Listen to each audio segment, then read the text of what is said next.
I'm Melanie, 32 years old, and I never thought my family would betray me like this. After selling my condo and pouring everything into saving our three-generation hotel from bankruptcy, I stood frozen as my parents announced my brother as the new CEO. "Melanie, he's more of a leader," my mom said, while Ryan smirked at me from across the room. The staff looked as shocked as I felt, but I didn't cause a scene. Instead, I made a plan. Before I tell you how I turned this betrayal into my greatest triumph, drop a comment about where you're watching from and hit that subscribe button if you've ever had family underestimate your worth. The Pinewood Haven Hotel had been in my family for 3 generations.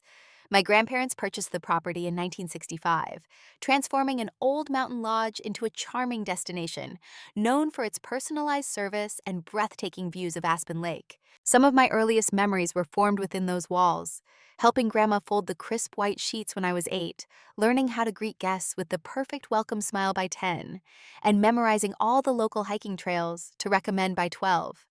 The hotel wasn't just a business, it was our family's heartbeat.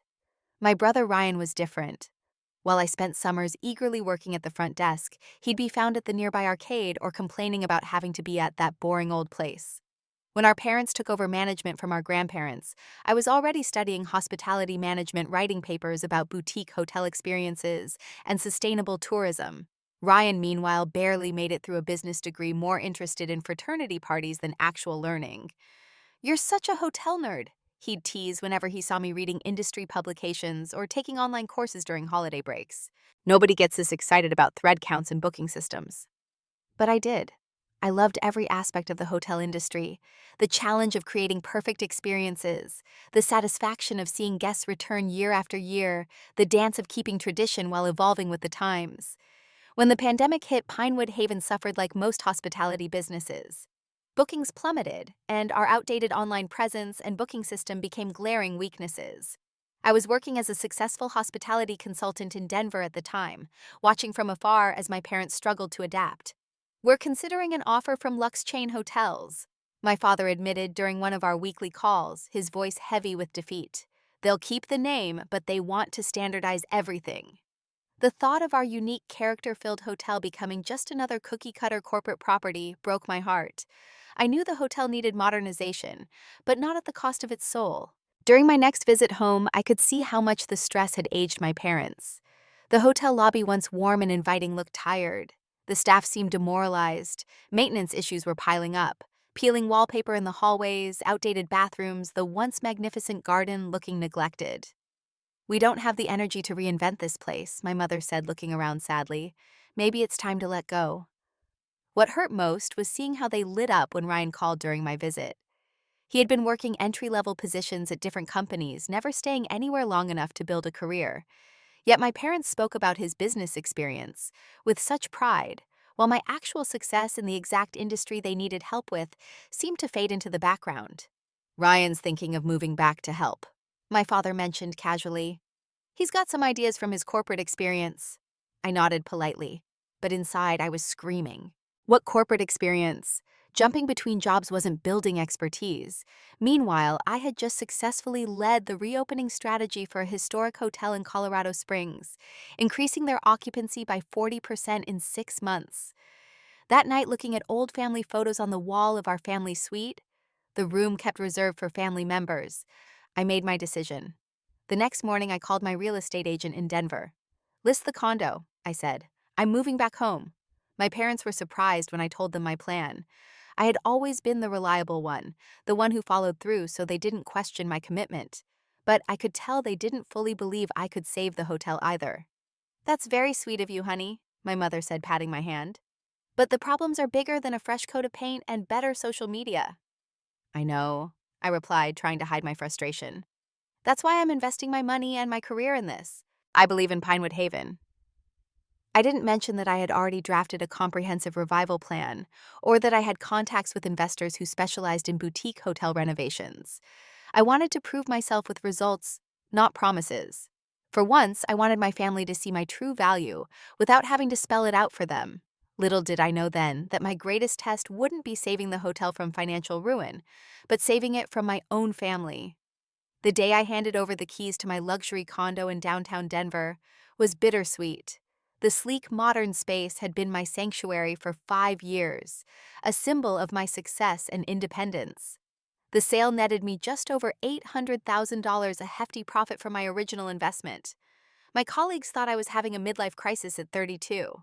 You're giving up a director position at Palmer Hospitality Group to run a failing family hotel in a town of 5,000 people? My boss asked incredulously during my exit interview. Melanie, you're on track for partner here. But my decision wasn't about career advancement or money. It was about preservation of my family's legacy of a place that held my heart's history of the last tangible connection to my grandparents' dreams. I moved back into my old bedroom at the family house just a mile from the hotel. My parents had kept it mostly untouched. Academic trophies still lined the bookshelf, and hospitality textbooks still filled the desk. It felt like stepping backward and forward simultaneously. The first day I walked into Pinewood Haven as its potential savior, rather than just the owner's daughter, I felt the weight of 70 pairs of eyes, the staff who depended on this place for their livelihoods. Some had known me since childhood, others were new faces. All looked skeptical, but hopeful. I know things have been difficult, I said at my first all-staff meeting, but I believe in what makes this place special. All of you and the experiences we create together. I've sold my condo and am investing everything to ensure Pinewood Haven doesn't just survive, but thrives again. I didn't make empty promises. Instead, I outlined my 3-month initial strategy: renovating the tired lobby and common areas, creating a new marketing strategy, with a focus on authentic local experiences, building partnerships with local businesses, and personally handling guest relations to rebuild our reputation. The first month was exhausting but exhilarating. I worked 16-hour days starting with updating our ancient property management system. I personally selected sustainable, locally crafted furniture for the lobby renovation, creating a warm, mountain modern aesthetic that honored our heritage while feeling fresh. Every penny was carefully budgeted. This wasn't corporate money, but my life savings at stake. By month 2, the physical transformation was taking shape. I convinced a talented local photographer to create a portfolio of stunning images in exchange for wedding venue access. Our new website launched, highlighting our unique story and the authentic mountain experience we offered. I personally responded to every online review, positive or negative, showing that we were listening and evolving. Margaret, our head housekeeper, who had worked at the hotel for 25 years, pulled me aside one evening. "The place feels alive again," she said, her eyes misty. "Like when your grandparents ran it." That comment meant more to me than any professional accolade I'd ever received. By the 3rd month, we were seeing tangible results. Bookings had increased by 10%, our social media following had tripled, and guests were posting glowing reviews about the charming hotel with modern touches and exceptional personal service. The staff had initially been wary of changes, but were now bringing their own ideas forward. James from maintenance suggested a herb garden that guests could pick from for their morning omelets. Sophia at the front desk created personalized welcome cards for returning guests. We were becoming a team with shared purpose.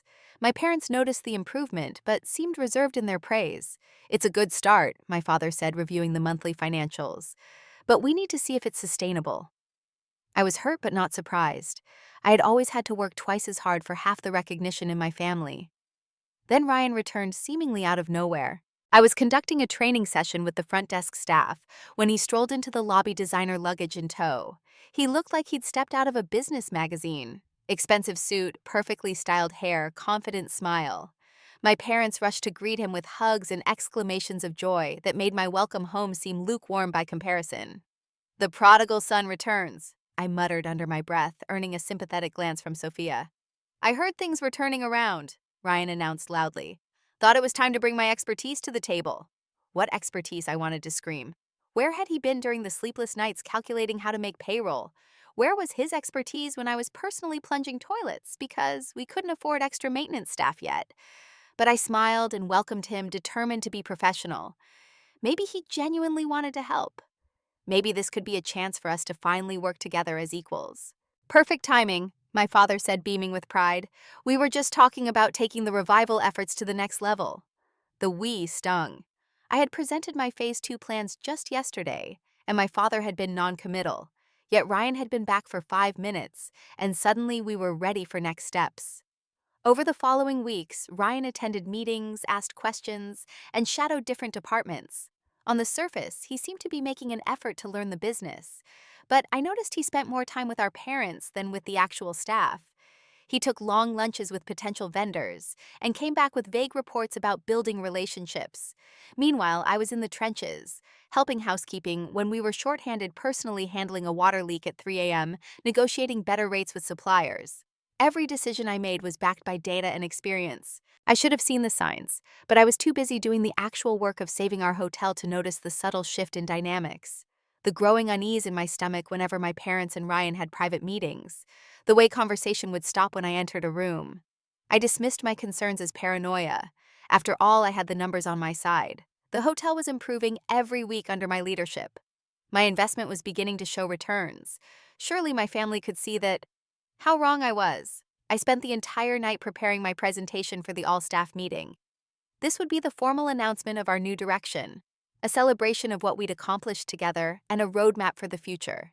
I had created detailed slides showing our progress, gathered testimonials from satisfied guests, and outlined phase 2 of our revival plan. I even prepared small thank you gifts for each department to recognize their contributions. The conference room was packed. Every employee had shown up, from the executive chef to the newest housekeeping assistant. The energy was positive. People chatted excitedly, comparing notes on the changes they'd seen. I felt a surge of pride looking at this community I was helping to rebuild. My parents and Ryan arrived last, taking seats at the front of the room. Ryan was unusually well-dressed even for him, and my parents seemed tense despite their smiles. I brushed off my unease and focused on connecting my laptop to the projector. "Thank you all for coming." My father began, standing to address the room before I could start my presentation. "As you know, the past few months have seen significant improvements at Pinewood Haven, and we're grateful for everyone's hard work during this transition period." I smiled, waiting for him to introduce me to begin the presentation we had discussed. "Today marks an important new chapter for our hotel," he continued. "It's time to solidify our leadership structure as we move forward with ambitious expansion plans." Expansion plans. We hadn't discussed any expansion. We were still stabilizing the core business. We're pleased to announce that Ryan will be stepping in as the new Chief Executive Officer of Pinewood Haven, effective immediately. The room went silent. I felt as though I'd been doused with ice water. My vision tunneled, and the printed notes in my hands suddenly felt meaningless. I looked at the staff's faces, confusion, shock, and in some cases what looked like pity directed toward me. Ryan brings valuable business acumen and fresh perspectives that will help take Pinewood Haven to the next level, my mother added, standing beside my father. Melanie will continue to be an important part of operations, reporting to Ryan as our new director of guest experience. Reporting to Ryan, I had just saved this hotel with my life savings, my expertise, and months of backbreaking work. And now I was being demoted to report to my brother, who had contributed nothing. I forced myself to maintain a neutral expression, though my hands trembled beneath the table. Ryan stood up, buttoning his jacket with a practiced gesture. "Thank you for this opportunity," he said smoothly. "I'm excited to build on recent improvements and implement a more corporate structure that will maximize our profitability and market position." My mother turned to me with what I think she intended as a reassuring smile. "Melanie, he's more of a leader," she said, as if that explained everything, as if my months of actual leadership meant nothing. "This arrangement plays to both your strengths." I caught Ryan's smirk before he quickly composed his features into a serious expression. He knew exactly what was happening. He had waited until the ship was turning around before swooping in to take command. The meeting continued in a blur. Ryan took over my presentation slides, claiming ownership of my ideas, as if they had been his all along. I sat frozen, trying to process what had just happened, fighting back tears of rage and betrayal. After the meeting, staff members approached me privately, expressing their confusion and support. "This doesn't make sense," Margaret whispered. "You're the one who saved us." I thanked them, but remained professional. I wouldn't drag them into family politics. When the room finally emptied, I confronted my parents. "How could you do this? I sold my condo. I invested everything I had. I've been working day and night to save this place." "And we appreciate that," my father said, not quite meeting my eyes. "But Ryan has an MBA. He understands corporate structure in a way that will help us scale. He's never successfully run anything. I have actual experience in this exact industry. I've turned hotels around before. This was literally my job before I came here." My mother sighed. "Honey, the hotel business is changing. We need someone who can talk to investors, someone with presence. Ryan has always been more comfortable in those settings." The subtext was clear. We need a man. My brother had always been more comfortable in those settings because he had always been given the opportunities I had to fight for. And what about my investment? I put $800,000 of my own money into this hotel. It's still your family's hotel, my father said, as if that answered anything. You'll benefit from its success regardless of your title. The conversation went in circles. Every argument I made was dismissed with platitudes about different strengths and the greater good of the family business. It became clear they had made up their minds long before this meeting. That night alone in my childhood bedroom, I cycled through every emotion: betrayal, rage, heartbreak, humiliation. I considered quitting, taking whatever money I could recover, and walking away. I even drafted a resignation letter, fingers pounding the keyboard. But as dawn broke over the mountains visible from my window, a different kind of resolve settled in me. This hotel was as much mine as anyone's. My grandparents had built it for the entire family, not just the male heirs. My investment wasn't just financial, but emotional, and the staff deserved better than Ryan's corporate approach that would strip away the very soul of Pinewood Haven. I wouldn't quit. I wouldn't fight openly either. That would only damage the hotel and force staff to choose sides. No, I would be smarter than that. I would work within the system document, everything, build my case meticulously. And when the time was right, I would take back what I had saved. They thought they had won by making me subordinate to my brother. They had no idea the leader they had underestimated was just getting started. The first week after the betrayal was the hardest test of my professional composure. I arrived at work each day, smiled at the staff, and carried on as if my heart hadn't been shattered. I sat through meetings where Ryan stumbled through hospitality concepts I could explain in my sleep. I watched him fumble with our property management system while pretending to take notes. "Melanie, can you handle this?" he'd ask whenever a complex guest situation arose or a vendor needed negotiation. I'd step in, fix the problem, and step back into the shadows without comment. Ryan's leadership style became immediately apparent: authoritarian, with staff deferential with our parents, and completely dismissive of the institutional knowledge held by long-term employees. He scheduled 7 a.m. meetings that interfered with housekeeping's preparation time. He questioned expense reports for essential maintenance items while approving a new luxury office chair for himself. I started keeping a detailed log of every decision, every mistake, and every financial implication. My notes were factual, not emotional. October 15th, Ryan declined preventative maintenance on HVAC system. Potential cost of system fails during peak season: $22,000 plus lost room revenue. It was both therapy and ammunition. Meanwhile, I deepened my relationships with staff and key clients. I started arriving 30 minutes earlier than Ryan each day, having coffee with different team members, learning more about their perspectives and challenges. I remembered their children's names, their anniversaries, the details that made them feel valued. With clients, I was equally attentive. When Ryan brushed off Mrs. Harrington, who had been spending her anniversaries at our hotel for 20 years, I personally arranged a special welcome package and handwritten note. When the Anderson wedding almost canceled because Ryan wanted to raise their contracted rate, I stepped in to handle the situation and save the booking. During my off hours, I created detailed documentation of all systems and processes I had improved. I developed comprehensive training manuals that made me indispensable. If I left, the knowledge would go with me unless they used my materials. It was insurance and leverage in one. I also began researching industry trends more deeply, identifying untapped market opportunities that Ryan, with his generic business approach, would miss. Sustainable tourism was growing. Authentic local experiences were commanding premium prices. Wellness retreats were expanding beyond yoga to include forest bathing and mindfulness, perfect for our mountain setting. My grandmother, technically still a silent partner with 15% ownership, became my confidant. At 87, Grandma Dorothy was sharp as ever and furious about how I'd been treated. "Your grandfather would be turning in his grave," she said during one of our weekly tea meetings at her cottage down the road. "He built this place for the family, not for male egos." She shared financial records and original business plans I hadn't seen before. Most importantly, she revealed that her ownership stake came with special voting rights, a detail my parents had conveniently forgotten to mention. "I've been quiet because I thought your parents deserved their chance to run things their way," she explained.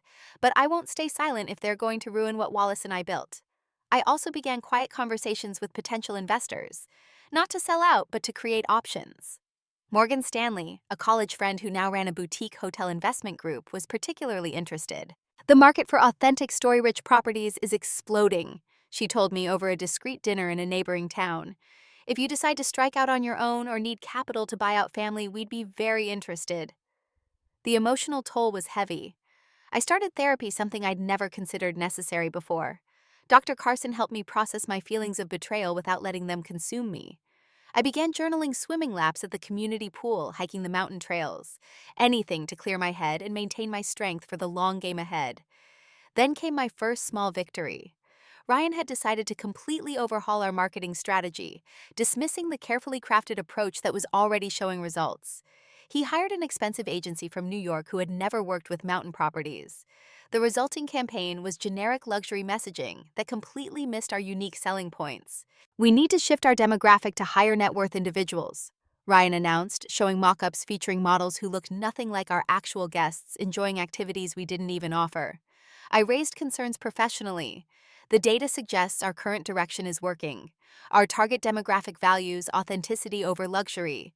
This represents a significant pivot without testing. Ryan dismissed me publicly. This is exactly why I'm in charge of strategy now. You're thinking too small. 2 months and $90,000 later, the campaign launched. Bookings actually decreased. Negative comments flooded our social media. Looks like they've gone corporate. Not the charming place we remembered. Prices up, but lost its soul. I didn't say, I told you so. I didn't need to. The numbers spoke for themselves, and I had every forecast, every warning documented in emails that had been ignored. It was just the beginning of Ryan's downfall, one he was engineering himself with every short-sighted decision. As winter gave way to spring, the effects of Ryan's leadership became increasingly apparent throughout Pinewood Haven. The initial staff optimism had withered under his corporate management style. 2 long-term employees had already quit, including James from maintenance, whose herb garden idea had been mocked by Ryan as quaint but unprofitable. Ryan implemented rigid corporate policies that made no sense for our boutique property. He mandated identical uniforms for all customer-facing staff, eliminating the personalized touches that guests had loved.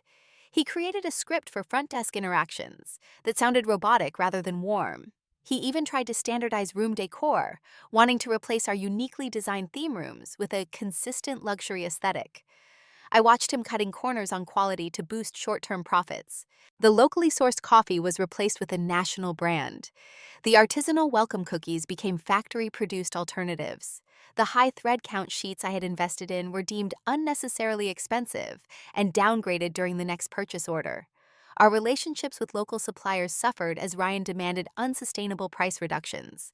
Old Mountain Bakery, which had supplied our breakfast pastries for 15 years, stopped delivering after Ryan insisted on a 30% discount. The family-owned florist who created our distinctive lobby arrangements was replaced by a wholesale distributor. Most concerning was Ryan's laser focus on attracting corporate clients while neglecting the loyal customers who had kept us afloat during hard times. He converted our cozy library, a guest favorite, into a sterile business center. The charming tea service in the garden was discontinued to make way for a networking happy hour with bottom-shelf liquor and frozen appetizers. The hotel's soul was being stripped away piece by piece. I documented everything meticulously, each decision, its cost, and its impact on guest experience. I created a parallel spreadsheet showing what these changes were doing to our guest satisfaction scores, which had fallen from an average of 4.8 to 4.2 out of 5 in just 2 months. Online reviews were becoming concerningly negative. Not what it used to be, lost its charm, feels like any other chain hotel now. My parents began showing signs of concern. I overheard my father questioning the declining scores during a private meeting with Ryan. It's just resistance to change, Ryan assured him confidently. The numbers will improve once we attract a higher-class clientele.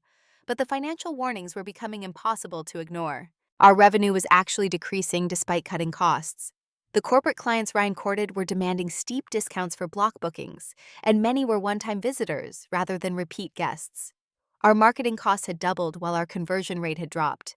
I maintained my role professionally, salvaging what guest relationships I could behind the scenes. I personally called past loyal customers who hadn't rebooked their usual stays, listening to their concerns and keeping detailed notes. I trained staff to work around Ryan's worst policies without openly defying them, finding the loopholes that allowed for personalized service within his rigid framework. The confrontation I couldn't avoid came when Ryan attempted to fire Margaret, our beloved head housekeeper of 25 years. He claimed her department was inefficient and that younger staff could work faster for less pay.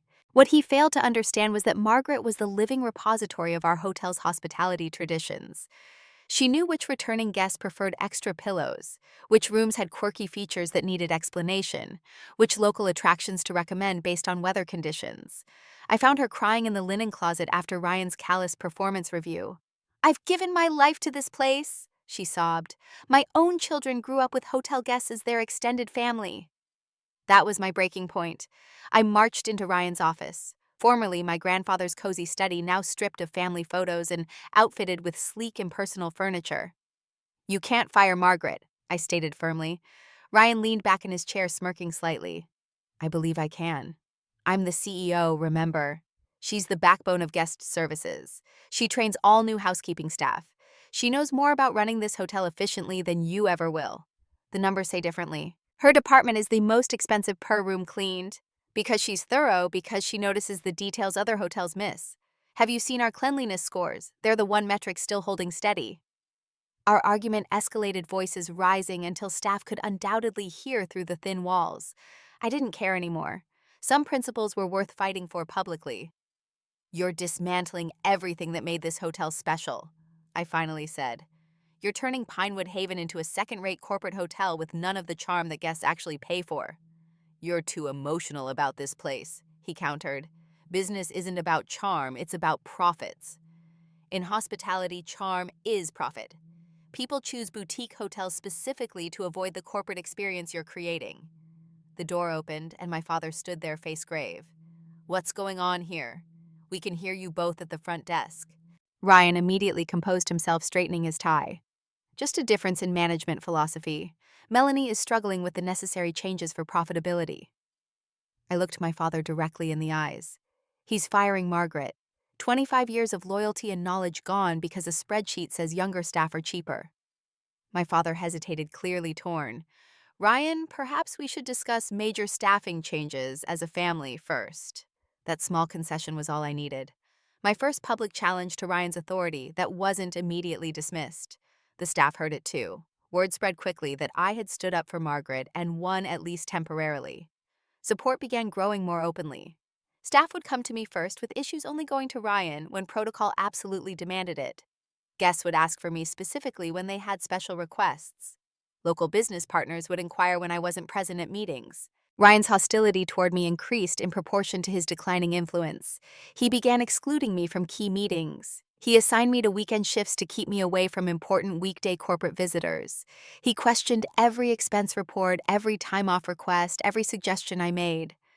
Then came my most disturbing discovery.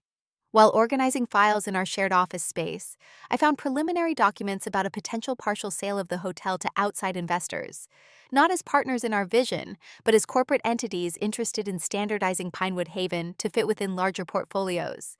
The very fate my grandparents had wanted to avoid, the very reason I had sold my condo to save the hotel. This wasn't just about my injured pride anymore. This was about preserving a legacy that meant everything to me.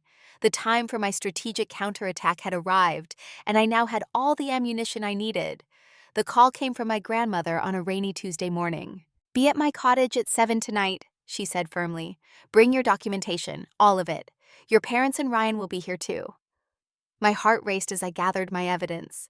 3 months of meticulously organized files, financial reports, guest feedback staff, turnover statistics, competitive analyses, and my alternative strategic plan.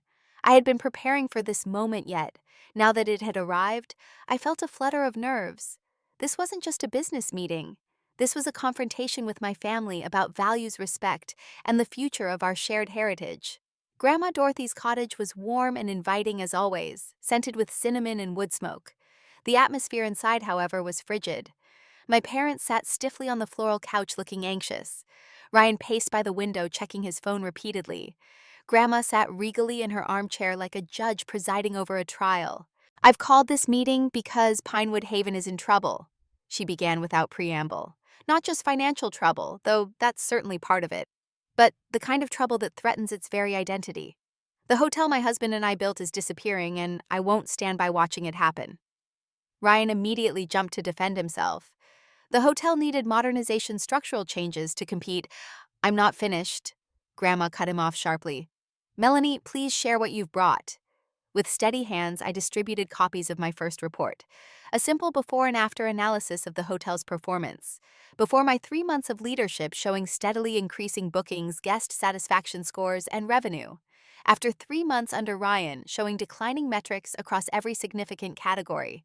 These numbers speak for themselves, I said calmly, but they don't tell the whole story.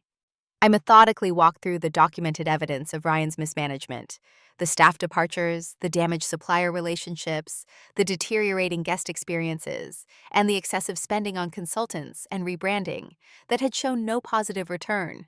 Most concerning, I continued producing the papers I had discovered, is this preliminary agreement to sell 30% of Pinewood Haven to Lux Chain Hotels, the very company we were trying to avoid selling to in the first place. The terms would give them control over standardizing our operations within 5 years. My mother gasped.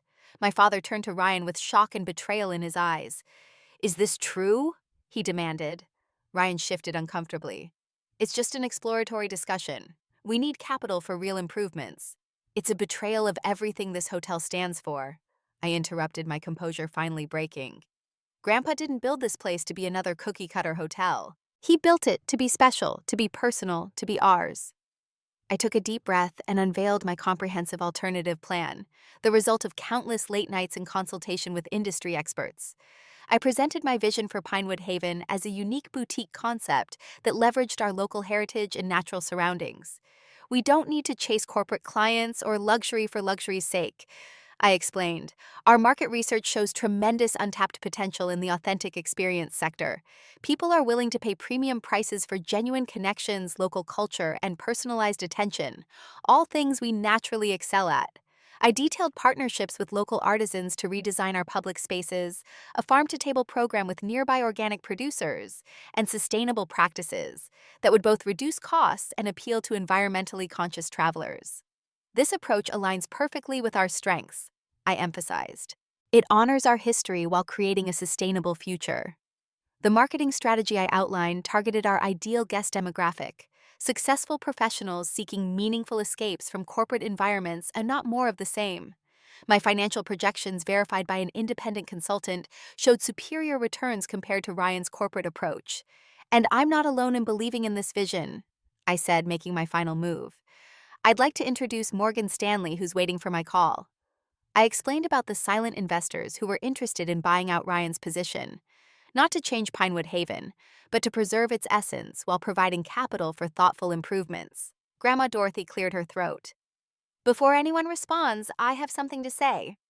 When Wallace and I set up the ownership structure, we included a special provision. My 15% ownership comes with enhanced voting rights on matters that could fundamentally change the character of Pinewood Haven.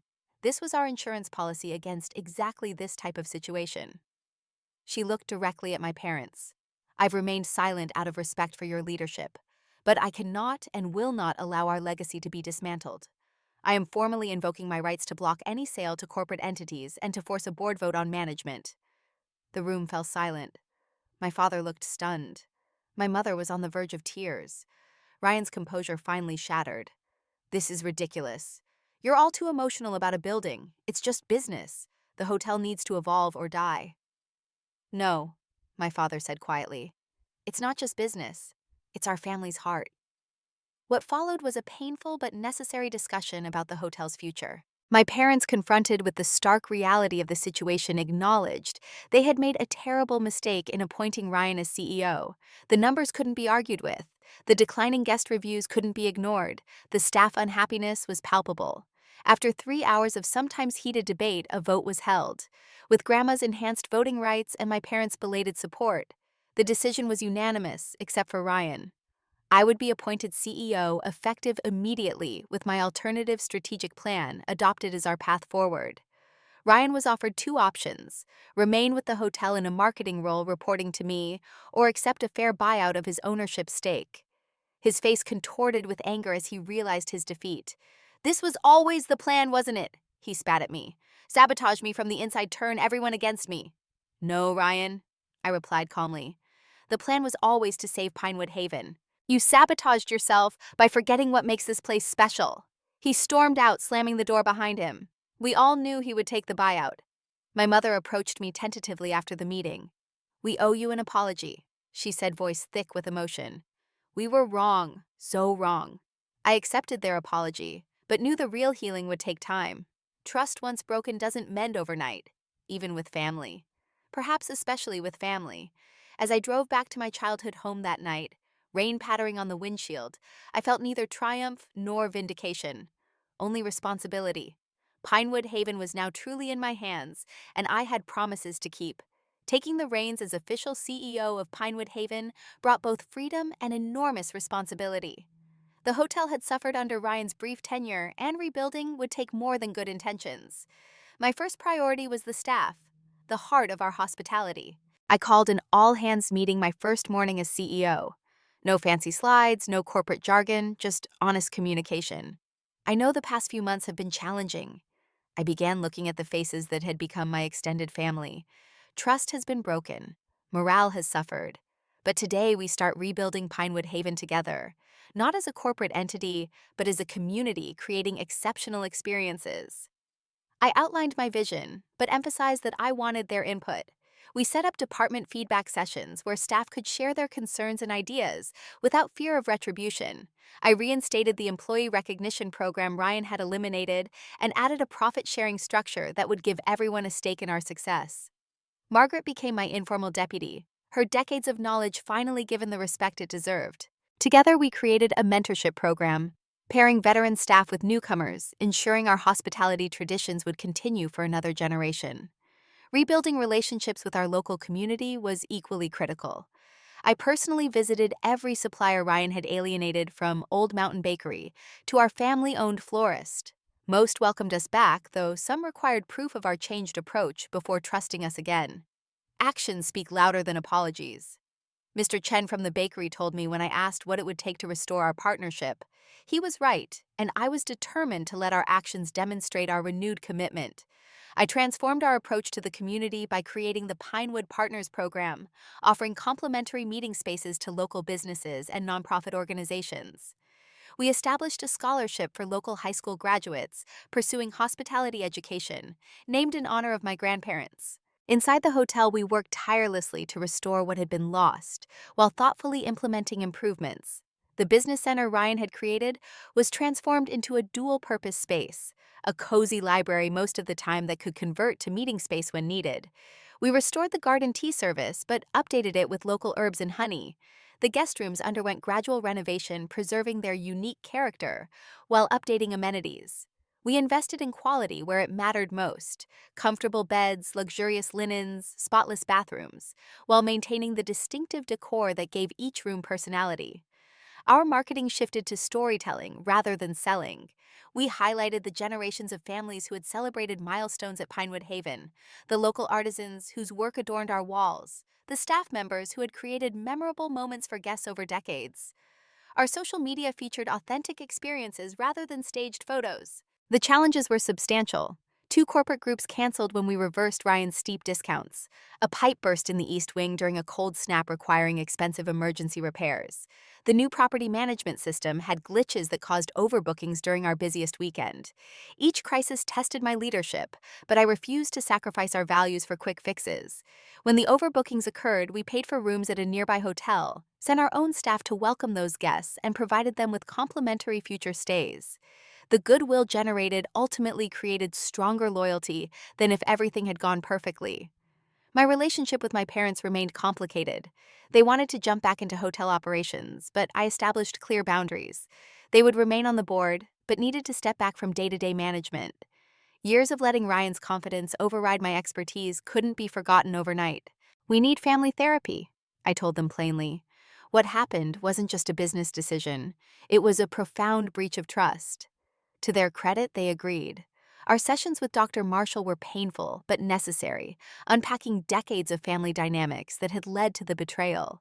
My father finally acknowledged that he had consistently favored Ryan because he reminded him of himself, while my competence had paradoxically made him feel I needed less support. You were always so capable, he admitted during one tearful session. I thought you didn't need my encouragement the way Ryan did. I was wrong, and I'm sorry. Healing came slowly in small moments rather than grand gestures.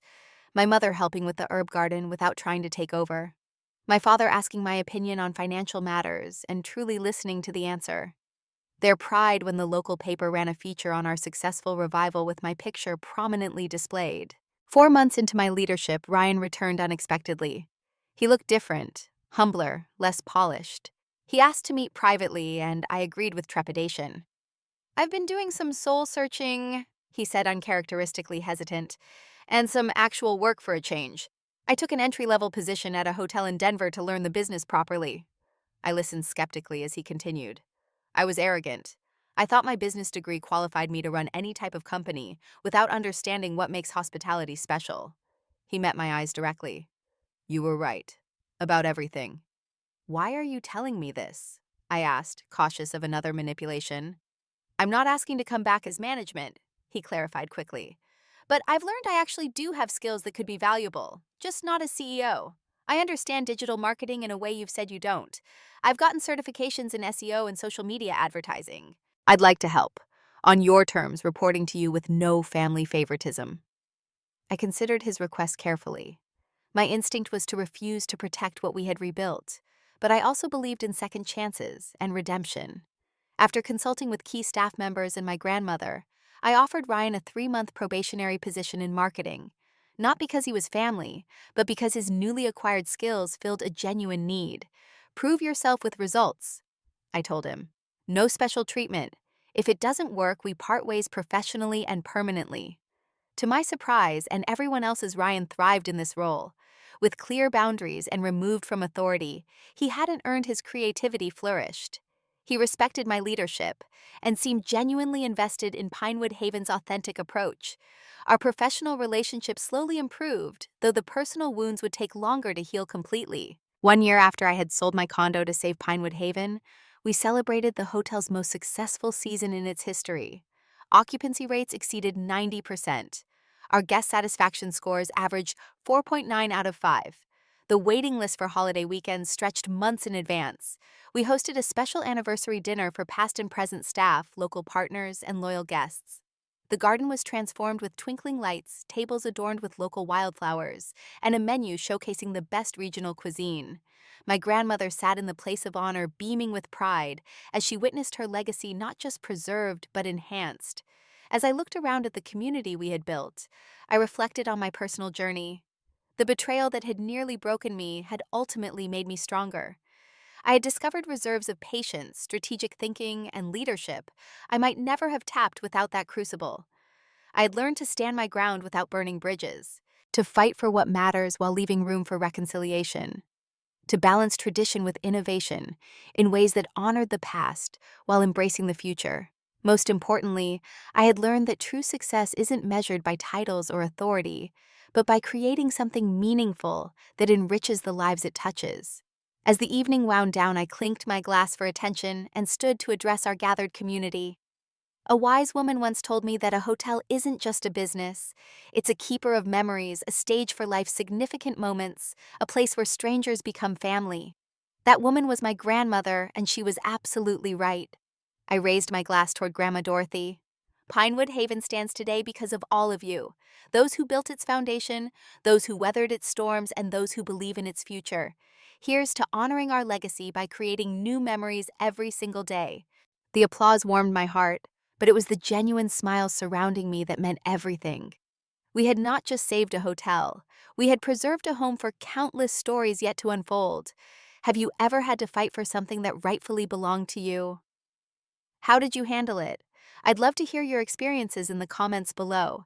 And if this story of standing your ground while staying true to your values resonated with you, please hit that like button and subscribe for more stories of personal triumph over adversity. Remember, sometimes the best revenge isn't getting even. It's living well and proving your worth through your actions. Thank you for listening to my journey, and I wish you the strength to overcome your own challenges with grace and determination.